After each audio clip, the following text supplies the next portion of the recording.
You know our next guest from her work on Saturday Night Lives and such films as Sisters and Wine Country. You can see her and Mo Willems in the Storytime All-Stars present Don't Let the Pigeon Do Storytime, which is streaming now on HBO Max. Please welcome back to the show our very good friend, Rachel Dratch.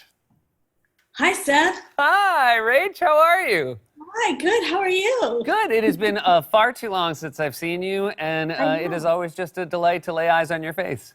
And you too, though I was told to look up at the lens. Yeah, if you ever feel the need to just like take a little peek down. Steal a glance at you. Let's do it. Let's each take a little glance right now. Ready? Here we go. Oh, hi, Seth.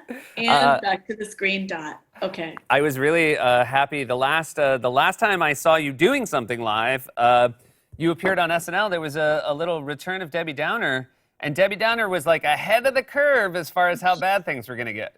Well, kind of, because so everything was so bad then that like a lot of my friends like, oh, you should do Debbie Downer. So then Lauren let us do a Debbie Downer and like came in with like a big mask and it was like, ha ha ha. And then like that was a Saturday. And then literally like 3 days later, the whole world shut down. Like that's how fast everything happened. And then I was kind of like, oh, yeah. This isn't funny.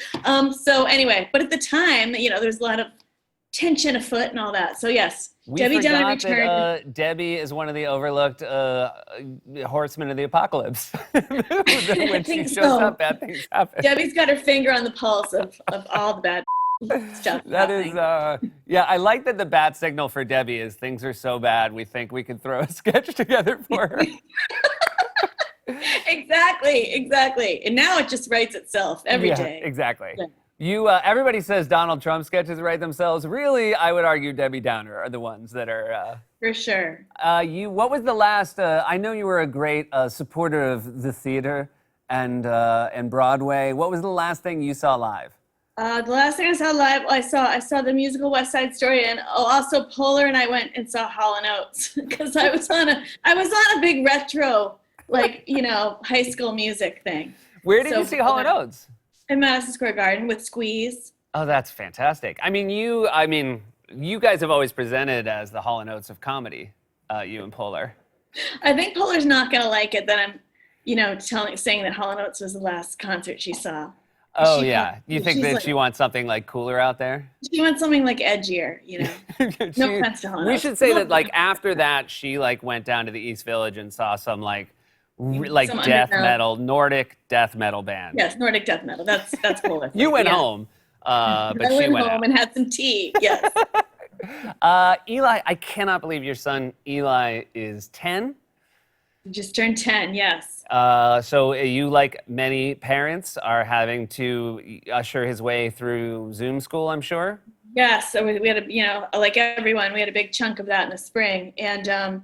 Wasn't easy, like everyone says. But I got to the point where like, his homework became my homework. So I'd be like, oh no, we have to do math today. And then like, he would get these extra art assignments, which just made my heart sink. Cause it's like, he's not going to be cutting the cereal box to make a basket. Like I'm going to be doing that. So I was really started to dread all of the extra art projects because I'm not that good at that. Do you think that Eli is aware of that and that, there's it's contagious that your dread then transfers to him, or would he have dreaded it anyway? No, I think we had like mutual, we had our mutual, we'd pass the hot potato of meltdowns, school meltdowns, Sometimes it was me, sometimes it was him, yeah. I know one thing that you have used to maybe avoid the meltdowns is video games. I think this is something that you are allowing Eli to partake in. How's that going?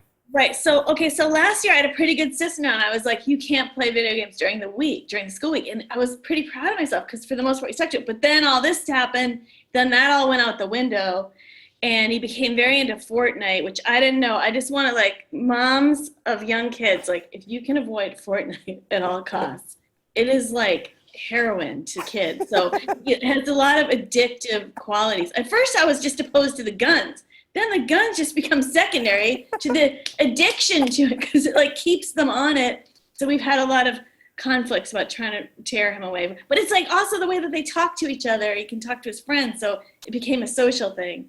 That's sort of how you're justifying it. It's the socialization. Yeah, exactly. It's like yeah, I don't want my kids to take heroin, but that's like how they see their friends. When you put it like that, it doesn't sound so good. But yes, that's basically what it's come down to. And now he plays a lot. It seems so long ago now, but when this first started, some of my first guests, after we shut it all down, were Polar and Maya, and we were talking about the talent show. I know the sort of the SNL women of that era. Your kids did a Zoom talent show. Yeah. Is Eli? Does he have Eli- characters? Well, he does, but what happened was Abel just wrote up a sketch and handed him a script. Abel's Amy's son. Abel wrote a political sketch. I think Eli was playing Elizabeth Warren, and Abel was, I forget who Abel was playing. It was a guy. But anyways, so they did some political comedy. Gotcha. And meanwhile, how like was it? Anna's son did magic, and Maya's kids had some like sort of fencing sword fight thing. And anyway, there's and Tina's daughter did gymnastics. So a lot of different talents happening. Yeah, that's like bang for your buck wise. If you can get fencing and gymnastics and sort of like trenchant political commentary, that's a really good show. Yeah, that's not happening anywhere else on the internet. I think Mo Willems, if you have kids, you know exactly who that is. And if you don't, you wouldn't have any reason to. But he's a wonderful storybook author. And you did a live performance of a show. Was that, and this is again in front of a live audience before the world turned upside down. Was it so much fun? It was a lot of fun.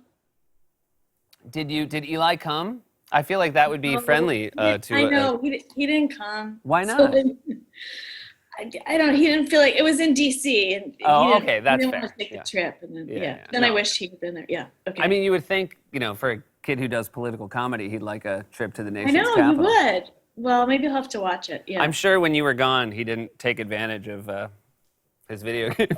Privileges? Probably, yeah.